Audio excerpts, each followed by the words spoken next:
बातमी आहे उद्धव ठाकरेंबद्दलची। मतदानाच्या दिवशी घेतलेल्या पत्रकार परिषदेवरून उद्धव ठाकरे अडचणीत येताना दिसतात। 20 मे रोजीची मतदान संपण्याआधीच ठाकरेंनी पत्रकार परिषद घेतली आणि निवडणूक आयोगावर आरोप केलेत। त्यावरून भाजपच्या तक्रारीनंतर राज्य निवडणूक आयोगाने केंद्रीय निवडणूक आयोगाला अहवाल दिलाय। पाहूयात। की जिकडे शिवसेनेला मतं पडतायत तिथे हा विलंब लावला जातोय। मोदी सरकार त्यांच्या पराभवाच्या भीतीने निवडणूक आयोगाचा वापर मी मुद्दामून सांगतो की घरगड्यासारखा करतोय।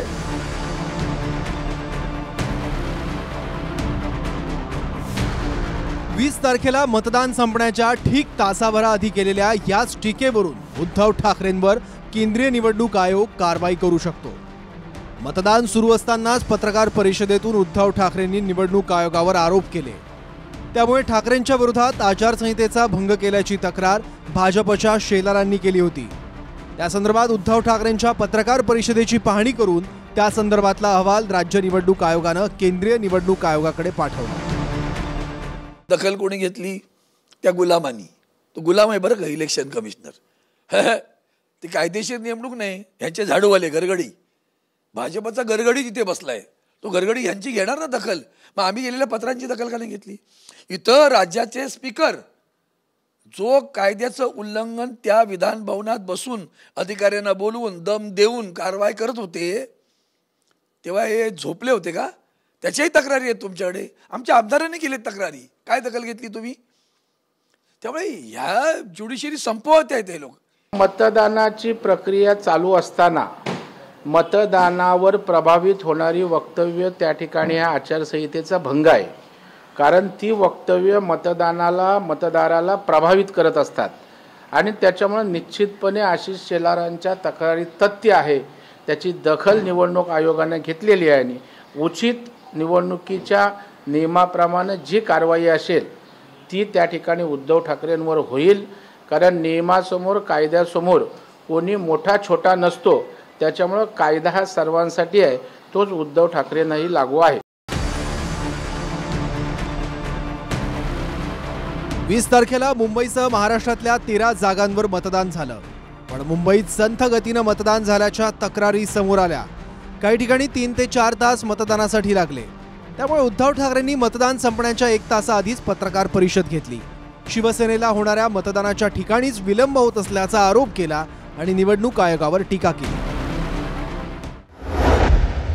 मोदी सरकार त्यांच्या पराभवाच्या भीतीने निवडणूक आयोगाचा वापर मी मुद्दामून सांगतो की घरगड्यासारखा करतोय, पक्षपातीपणा करतो आहे। दप्तर दिरंगाई ज्याला म्हणतात तशी दिरंगाई ही मतं नोंदवताना केली जाते। अशा अनेक वस्तू मी दाखवू शकतो की तिकडे मतदान व्यवस्थित चालले आणि जिथे आमचा टक्का आहे मी तो उघड सांगतो की जिकडे शिवसेनेला मतं पडतायत तिथे हा विलंब लावला जातोय।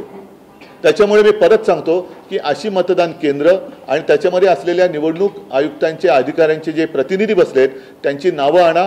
उद्या ती बूथ आणि त्यांची नावं मी प्रेसमध्ये जाहीर करेन आणि त्याचबरोबरीने त्यांच्याबद्दल जिथे तक्रार करायची अगदी कोर्टात सुद्धा आपण जाऊ।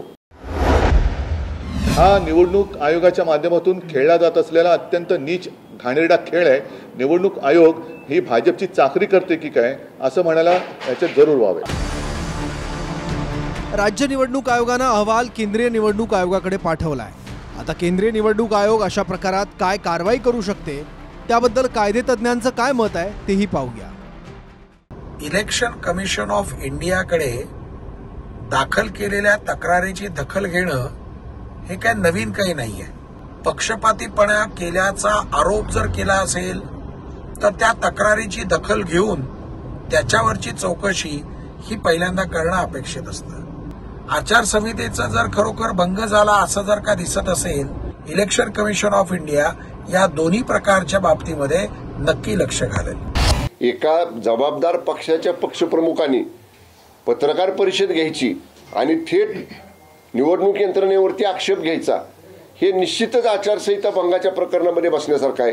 त्यामुळे आता आम्ही त्याच्यावर जास्त भाष्य करू शकत नाही। मला एवढंच म्हणायचं, जी काही सीडी असेल, जे काय वक्तव्य असेल, जो त्याच्यामध्ये त्या पत्रकार परिषदेमध्ये उच्चारलेला शब्द असेल, निवडणूक आयोग त्यांच्या नियमाप्रमाणे त्याच्यावरती कारवाई करेल। राज्य निवडणूक आयोगाच्या अहवालावर पुढची कारवाई केंद्रीय निवडणूक आयोगाला करायची आहे. अर्थात उद्धव ठाकरेंना आपलं म्हणणं मांडण्यासाठी संधीही मिळेल. आता केंद्रीय निवडणूक आयोग काय भूमिका घेतं हे पाहावं लागेल.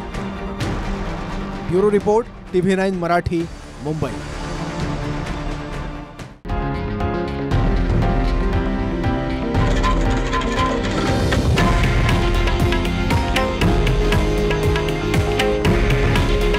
हे आहे देशातील नंबर 1 न्यूज नेटवर्क आणि आपण पाहत आहात TV9 मराठी.